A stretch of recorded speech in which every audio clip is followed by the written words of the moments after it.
গুরু ব্রহ্মা গুরু বিষ্ণু গুরুদেব মহেশ্বর গুরুদেব পরম ব্রহ্ম তস্মৈ শ্রী গুরবে নমঃ।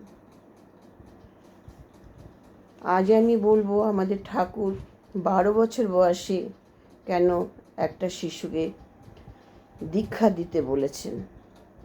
12 বছর বয়সে একটা শিশুকে দীক্ষা দিলে তার শারীরিক মানসিক পরিবর্তন আসে, সে ভালো মন্দ বুঝতে শেখে, ধর্মপথে সে কেন্দ্রায়িত হয় এবং সে বাবা মাকে দেখে অনেক কিছু শিখতে থাকে।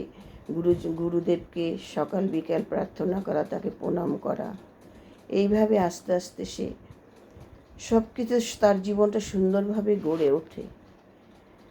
সে ভালো মন্দ বুঝতে শেখে, বাজে দিকে তার নজর থাকবে না এবং কি করে বাবা মাকে শ্রদ্ধা ভক্তি করতে হয়, গুরুজনদের কথা শুনতে হয়, এগুলো সে সুন্দরভাবে আস্তে আস্তে শিখতে থাকে এবং কোনটা ন্যায় কোনটা অন্যায়,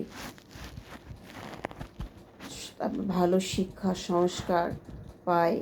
এইভাবে সে বড় হলে তখন সে আর বিপদগামী হতে পারে না। সে বিপথে যাবার আগে 5 বার ভাববে, গুরুদেবের কথা সে মনে স্মরণ করবে। যেমন বৈদিক যুগে একটা শিশুকে 8 বছর বয়সে গুরুগৃহে পাঠানো হতো ব্রহ্মচর্য পালনের জন্য।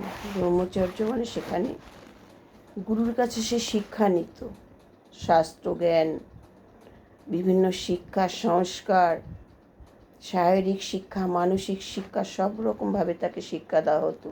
তখন তো আর লেখা ছিল না, গুরুর মুখে শুনে শুনে সেসবগুলো তাকে মুখস্থ করতে হতো, জানতে হতো।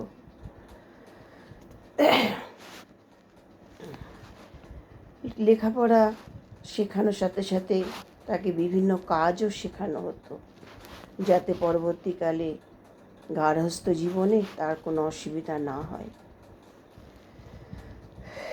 গুরুজনদের প্রতি কীভাবে ব্যবহার করবে, মা বাবাকে কেমনভাবে ভালোবাসবে, ঘরের স্ত্রীকে কিভাবে সম্মান করবে, এই সমস্ত কিছু সুন্দর করে শেখানো হতো।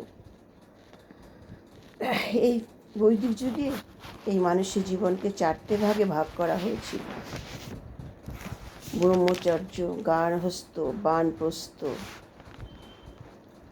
সন্ন্যাস।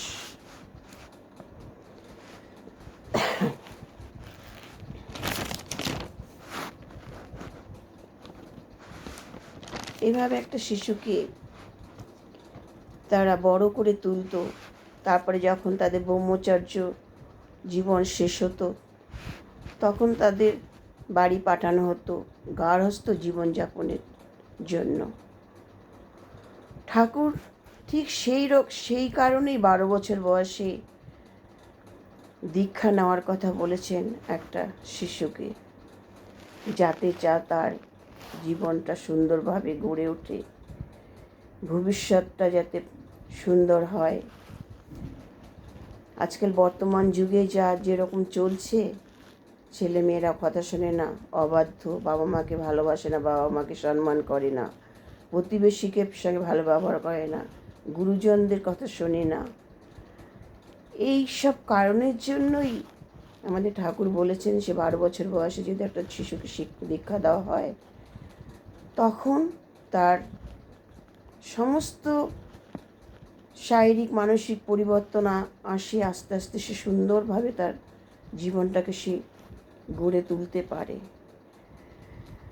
ওই যে আমি বলেছিলাম ঠাকুর আমাদের মানুষ গড়ার কারিগর, এটাই হচ্ছে তার উদাহরণ। জয় গুরু।